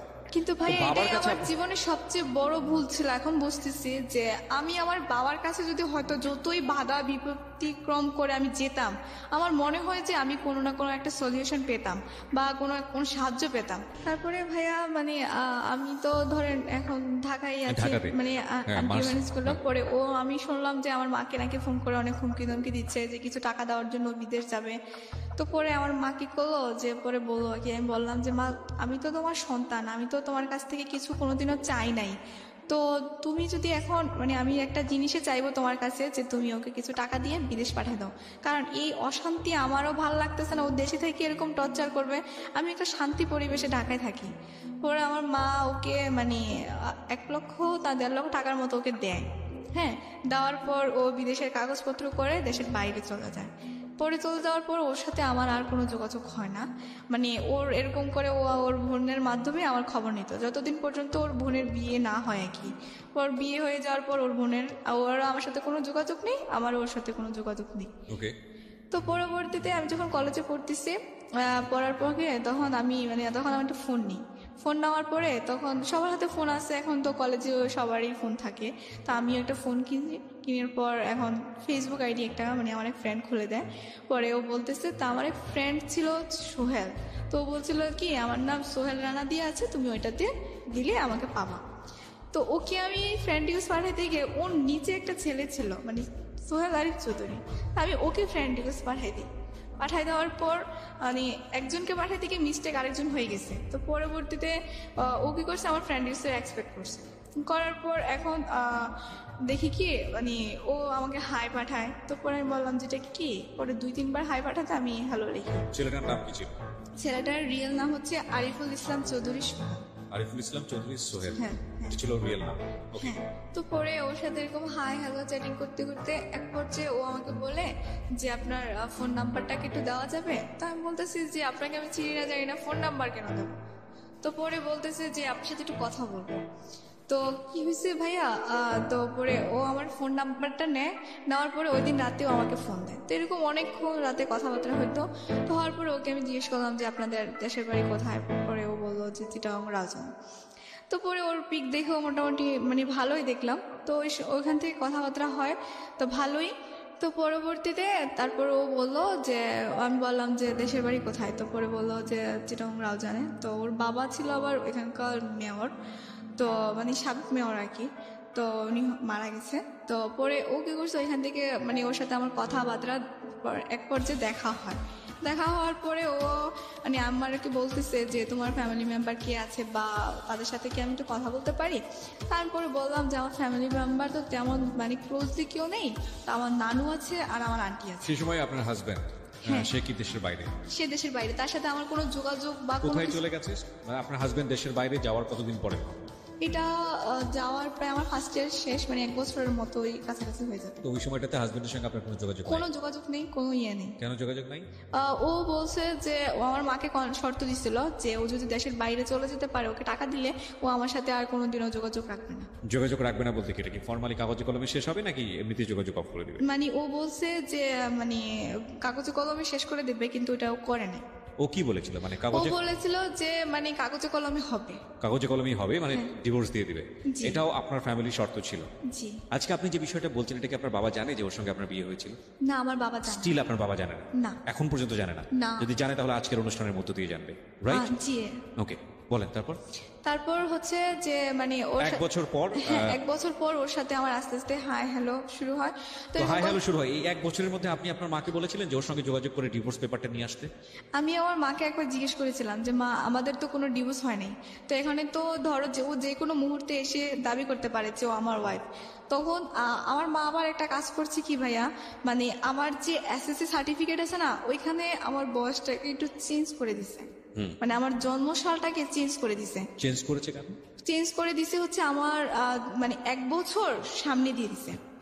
বয়স হ্যাঁ। বাড়িয়ে দিয়েছে? হ্যাঁ, না, কমিয়ে দিছে। কমিয়ে দিয়েছে? মানে যেটা জন্ম নিবন্ধনে ছিল ওটা থেকে 1 বছর কমিয়ে দিয়েছে এই কারণে যাতে মাসটা সহ চেঞ্জ করে দিছে, যাতে আমার মা বলতেছে যাতে মানে ও পরবর্তীতে মানে না বলতে পারে যে মানে এটা আমার মা প্রমাণ করবে যে এটা ফলস ছিল, এটা আমার মার বিয়েটা false ছিল? জি, ফলস ছিল, মানে ওটা কোনো ভ্যালু নেই। তার কারণে আমার মা কি করছে, মন্ত্রণালয় থেকে আবারও সেই সার্টিফিকেট জন্ম নিবন্ধন বা বোর্ডের থেকে আবার সব সার্টিফিকেট আবার নতুন করে করছে। ওকে। মানে যাতে আমার মা বলতেছে যে ও তো সহসায় ডিভোর্স দেবে না, বা ও আরো যদি কোনো কিছু চায়। আপনারা দেননি কেন?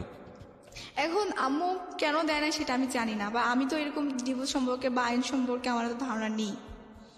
ওকে, বলেন তারপর। তারপর বলার পর কি করছে, এখন ওর সাথে সোহেলের সঙ্গে কথা হচ্ছে? হ্যাঁ, কথা হচ্ছে, দেখা হচ্ছে। দেখা হচ্ছে বলতে? দেখা হচ্ছে ও ঢাকায় এসে আমার সাথে দেখা করছে। কতদিন কথা বলার পরে? প্রায় 6 মাস কথা বলার। কি ধরনের কথোপকথন ছিল? এই তো হাই হ্যালো কেমন আছো, মানে ফ্রেন্ড সার্কেল একটা ছিল, কিন্তু দেখা হওয়ার পরে আস্তে আস্তে ওর প্রতি আমার একটা ভালো লাগা সৃষ্টি হয়েছে, ওরা আমার প্রতি একটা ভালো লাগা সৃষ্টি হয়ে যায়।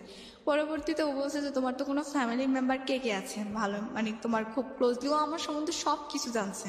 Okay. জানার পর ওকে আমি সবকিছু বলছি, সবকিছু বলতে? মানে আমার হাজবেন্ডের কথা সবকিছু ওকে বলছি। স্টিল ইউ আর ম্যারিড সেটাও বলেছেন? হ্যাঁ, বলছি। Okay. পরে ও বলতেছে এখানে তো তোমার কোনো দোষ নেই, বাট তোমাকে তো জোর করে করানো হয়েছে, আর তোমার তো এই আপনি এত কিছু তাকে বললেন, তার সম্পর্কে কতটুকু জানতেন?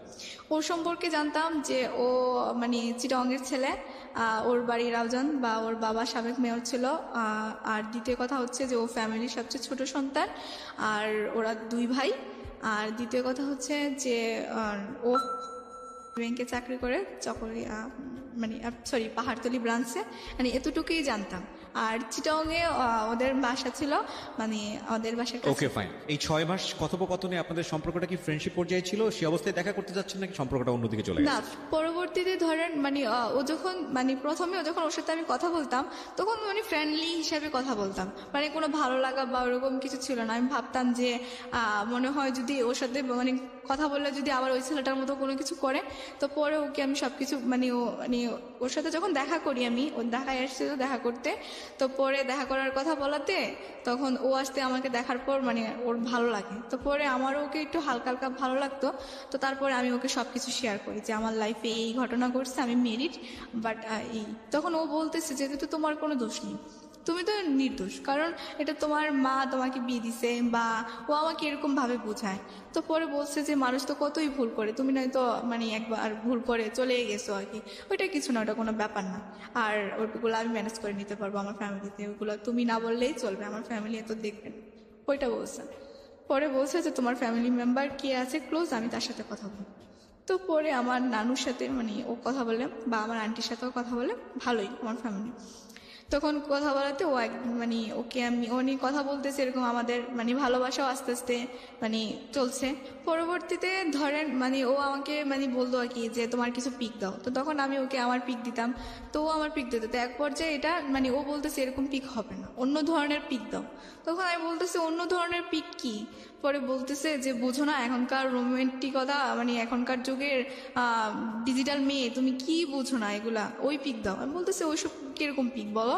পরে বলতেছে যে আমি বলতেছি কি বলো এগুলো বলাতে ও বলতেছে, আমি বলতেছি না আমি ওরকম পিক দিতে পারবো না। তখন সম্পর্কটা কি ভালোবাসার সম্পর্ক? হ্যাঁ ভালোবাসার সম্পর্ক। পরবর্তীতে ও বলাতে হ্যাঁ ওকে আমি দিছি। তারপরে বলাতে ও এক পর্যায়ে ও আমার সাথে বলতো আর কি যে আজকে দাও না প্লিজ, এরকম এরকম অনেক রিকোয়েস্ট করতো। তো আপনি ছবিগুলো দিতেন? হ্যাঁ, র্যান্ডমই দিতেন। যেই ঘটনা আপনার লাইফে এত বড় একটা বিপদ ডেকে নিয়ে আসলো এবং এটা ছবি কেন্দ্রিক, যেটাতে আপনার কোনো হাত ছিল না, এটা তো বুঝেছিলেন ততদিনে যে এই একটা ছবি দিয়ে, এই ধরনের ছবি দিয়ে সামাজিকতা ক্ষুণ্ণ করার অজুহাতে একটা মেয়ের ফিউচার ধ্বংস করে দেওয়া যায়। জি ভাইয়া। শুধু একটা মেয়ে না, যে কোনো একটা মানুষকে সামাজিকভাবে অনেক বড় রকম ভাবে হেয় করা যায়। তারপরেও এইরকম একটা জিনিস জেনে শুনেও আপনি কেন এই ধরনের ছবি ওকে দিলেন? ভাইয়া তখন আমি ভাবতাম যে হয়তো ওই ছেলেটা আমার সাথে ফলস করছে, আর ওর কথাবার্তা শুনে আমার মনে হতো যে ওকে আমি ভালোবাসি, ও আমাকে বিয়ে করবে, ও আমাকে ঠকাবে না। এক্স্যাক্টলি এই জায়গাটাই আমরা সবসময় ভুলটা করি, যে ভুলটা কিন্তু ওর জীবনেও ছিল। যে ছেলেটা গায়ে হাত তুলছে, যে ছেলেটার সঙ্গে এত বড় সম্পর্ক, এত বাজে সম্পর্ক, সেই ছেলেটার কাছে ও আবার ফিরে যাচ্ছে বিকজ অফ ইমোশন, এবং একই ইমোশনের কারণে পরবর্তী আরেকটা সম্পর্কে জড়িয়ে সে একই ভুলটা করছে। এবং এই ভুলগুলো একটু একটু করে এটা একটা ভয়াবহ অপরাধ। একটা কথাই আছে, একবার ভুল ভুল, দুইবার ভুল ভুল, কিন্তু তিনবারের ভুল কিন্তু কোনো ভুল না, সেটা অপরাধ। এবং ওর জীবনে এটা 4বার 5বারের জায়গায় পৌঁছে গেছে, সেটা অপরাধ না, মহা অপরাধ। বলেন। তারপরে এরকম ছবি আদান প্রদান করা হতো। হওয়ার পরে তো ও আমাদের বাসায় একবার আসলে তখন আমার নানু ওকে বলতেছে যে দেখো সোহেল, সম্পর্ক তো অনেকদিন হলো, এবার বিয়ে শাদীর কথা কিছু ভাবো। ওর নানা তো খুব অসুস্থ, বাট বলতেছে ওকে একটা বিয়ে দিয়ে নাত জামাই দেখে তারপরে মরলে ওনার শান্তি লাগবে। পরে ও বলতেছে এখন কেমন যেন একটা হয়ে গেছিল। তো হয়ে যাওয়ার পর আমি বলতেছি কি ব্যাপার, তোমার ভিতরে কোনো টেনশন কাজ করতেছে? তো পরে বলতেছে যে না টেনশন না, তারপরে কোনো সমস্যা নেই, ও একটু কথাটা ঘুরাই ফেলছে। পরে ও যখন চিটকে গেছে তাই বললাম কি ব্যাপার, তোমার মায়ের সাথে তো আমাকে কথা বলালো না, বা আমি তো জানি না, বা কিছু একটা বলো। তো পরে ও কি করছে ভাইয়া, ও আস্তে আস্তে আমার থেকে দূরে সরে যাচ্ছে। তো আমার এই পাশের বাসায় আমার একটা ফ্রেন্ড থাকতো, ও কি করছে ওর আইডিটা আমার ছবিতে লাইক দেওয়া ছিল। তো পরে কি করছে ও আমার ওই লাইক থেকে ওর আইডিটা নিছে, নেওয়াতে তারপর ওর সাথে ফ্রেন্ডশিপ করাতে যেই ছেলে কি বলতাম যারা আমি এত ভালোবাসলাম, সে ঢাকায় ওর সাথে দেখা করতে এসে একসাথে এমনও কিছু ক্লোজ ছবি আমাকে দিছে যেগুলো দেখার পর আমার নিজেকে আমি আর কোনো কন্ট্রোলই করতে পারতেছি না। বিষয়টা কি হয়েছে আমাকে আরেকবার একটু বলেন, I am not clear actually. আমার ফ্রেন্ডের পাশের বাসার আমার যে ফ্রেন্ড ছিল, ওর আইডিটা ও আমার ফেসবুক থেকে নিছে। নেওয়ার পর ওর আইডি, কার আইডি কে নিয়েছে? সোহেল আমার ফ্রেন্ডের আইডি নিয়েছে। আচ্ছা, ফেসবুক থেকে নিয়েছে। নেওয়ার পর ওর সাথে সম্পর্ক করছে, আবার করার পর সেটা আমি জানতাম না। সম্পর্ক মানে কি, আপনার ফ্রেন্ডশিপ? না, ভালোবাসার সম্পর্ক করে ফেলছে। আমার ফ্রেন্ড কিন্তু জানতো। আপনার ফ্রেন্ড কি জানতো না আপনার সম্পর্কে? জি, সে জানার পরও ওই সম্পর্কে? হ্যাঁ, ও আমার সম্পর্কে জানতো যে ওর সাথে আমার রিলেশনছে, বা ও যে আমাদের বাসায় আসতো সেটাও ও দেখছে। বা ও অনেক দুষ্টামি করতো যে ভাইয়া কেমন আছেন, বা আপনাদের বিয়ের পর কিন্তু আমি চিটঙ্গে যাব, বা আপনার মতো এরকম হ্যান্ডসাম ছেলে আমাকে একটা খুঁজে দিবেন, এরকম দুষ্টামি করতো। পরবর্তীতে কি হয়েছে আমি যে ওই ছবিগুলো দেখেছি আমি নিজে বিশ্বাস করবো। পেলো কিভাবে ছবিগুলো ও আমাকে দিছে। আপনার ফ্রেন্ড আপনাকে দিয়েছে? হ্যাঁ, ফ্রেন্ড আপনাকে দিয়েছে। এবং ফ্রেন্ড পেয়েছে কোথা থেকে? ফ্রেন্ডের সাথে একসাথে ওরা দুজন। সোহেল দিয়েছে আপনার ফ্রেন্ডকে? না, আমার ফ্রেন্ডের সাথে সোহেল ক্লোজলি ভাবে ছবি উঠাইছে। আপনার ফ্রেন্ডের সঙ্গে সোহেল ক্লোজলি কিছু ছবি তুলেছে, সেটা আপনার ফ্রেন্ড আপনাকে দিয়েছে। কেন দিয়েছে? আমাকে দেখানোর জন্য। ও বলতেছে যে সোহেল আর তোমার নাই, তুমি এখন সোহেলকে ভুলে যাও। এটা কবে ঘটেছে? এটা ঘটেছে সম্পর্কে কতদিন পরে? সম্পর্ক প্রায় 1.5 বছর পরে। আমার সামনে ইন্টারমিডিয়েট পরীক্ষা ছিল তখন। আচ্ছা, তো এই যে ঘটনাটা আপনার সামনে ঘটলো, এটা কি হঠাৎ করে ঘটে গেছে নাকি আপনি কোনো চেঞ্জ টের পাচ্ছিলেন? হ্যাঁ, চেঞ্জ টের পাচ্ছিলাম। সেটা হচ্ছে যে সে আমাকে ফোন করলে তেমন আগের মতো কথা বলতো না, একটা অ্যাভয়েড করে চলতো। ওর জায়গা থেকে কি ছিল, সম্পর্কটা ভেঙে ফেলবে এরকম কোনো ব্যাপার ছিল? হ্যাঁ, ওর সম্পর্ক ছিল যে ওরা তো চিটংয়ের ছেলে, ওদের একটা নিয়ম হচ্ছে যে চিটংয়ের মেয়েকে বিয়ে করতে হবে। হ্যাঁ, মেয়েকে বিয়ে করতে হবে, এবং আর এখানকার অন্য জেলার মেয়েরা ওরা অ্যাভয়েড করে না। তো আর এই জন্য আর ও হচ্ছে যে ও চাচ্ছে যে ওর মা যেটা বলে ও সেটাই করবে। হ্যাঁ, তো আমি বলছি যে তোমার মায়ের সাথে তো আমি একবার এই কথাটাও বলছিলাম যে আমি কথা বলি আন্টির সাথে, যদি আন্টির আমার ভালো না লাগে তাহলে আর কোনো দরকার নেই। তো পরে ও বলছে যে না, প্রথমে আমাকে বুঝাইতো যে আমার মার ভালো লাগবে এসে। তো পরবর্তীতে ও আমাকে এতভাবে হার্ট করছে, ছবিগুলো তো দিছে। আবার ও আমাকে বলছে কি যে তুমি তোমার আগের হাজবেন্ড আছে বা ওর সাথে তুমি চলে যেতে পারছো, এরকম করতে পারছো, তুমি যে আমার বিয়ের পর আরেকটা ছেলে মানে তোমার হাজবেন্ডকে রেখে তুমি আমার সাথে রিলেশন করছো, এখন যে তুমি আরেকটা ছেলের সাথে চলে যেতে পারবে না তার তো কোনো গ্যারান্টি নেই, তাহলে আমি কি করে তোমাকে বিলিভ করবো? এটা আপনাকে সে বললো? হ্যাঁ। ফাইন, তারপর? তারপরে ভাইয়া ওই দিন মানে আমি কি যে বলবো, মানে আমার এত পরিমাণ খারাপ লাগছিল, মানে আমার মায়ের যে কষ্টটা ওইটাও মনে হয় যে ওর থেকে আরো দ্বিগুণ কষ্ট আমার বেশি লাগছিল। আপনি যখন ইন্টারমিডিয়েটে পড়ছেন ওই সময়কার ঘটনা এটা, জি। আপনি যথেষ্ট ম্যাচিউর, আপনি একটা ছেলের সঙ্গে বিয়ের সম্পর্কে জড়ানোর কথা চিন্তা করছেন এবং আপনার এক্সিস্টিং লাইফে হাজব্যান্ড থাকার পরেও আমি বুঝতে পারছি যে তাকে আপনি মন থেকে কখনো হাজব্যান্ড মনে করেন। এটা একটা মাঝে মাঝে যে কয়েকদিন গিয়েছেন সেটা ইমোশনাল ব্যাপার ছিল, কিন্তু এটা তো অবশ্যই লিগেলি একটা সম্পর্ক ছিল। তো সেই লিগ্যাল সম্পর্কটা আপনি তো চেষ্টা করলে কারো কাছ থেকে জেনে বা ইভেন যে যার সঙ্গে আপনি সম্পর্কে জড়াচ্ছেন তার কাছ থেকে জেনে হলেও আপনি ডিভোর্সটা দিতে পারতেন, দিয়ে আপনি সম্পর্কে জড়াতে পারতেন। আপনি তো সেটা করেননি, কেন করেননি? ভাই করিনি। আমি আম্মুর কাছে বলাতে মানে আম্মু বলতো যে হ্যাঁ আমি তো ওইরকম করে ফেলছি, ওর তো কাছে তো কোনো প্রমাণ নেই, ওর তুমি ডিভোর্স দিয়ে বা কি করো? ডিভোর্স দিলে এটাকে আপনি সেকেন্ড রিলেশনশিপে যার সঙ্গে জড়াচ্ছেন সোহেল, সে কি এটা জানতো? হ্যাঁ জানতো। জানার পরে তার কাছ থেকে প্রতিক্রিয়া কি ছিল? তার কাছে প্রতিক্রিয়া তো ওই তো বললাম, সে বললো যে এগুলো কোনো কিছুই না, এগুলো কোনো। আপনি লিগেলি তার ওয়াইফ, তো আপনাকে নিয়ে যদি সে সংসারের কথা চিন্তা করে সেটা তো পারবেই না সে।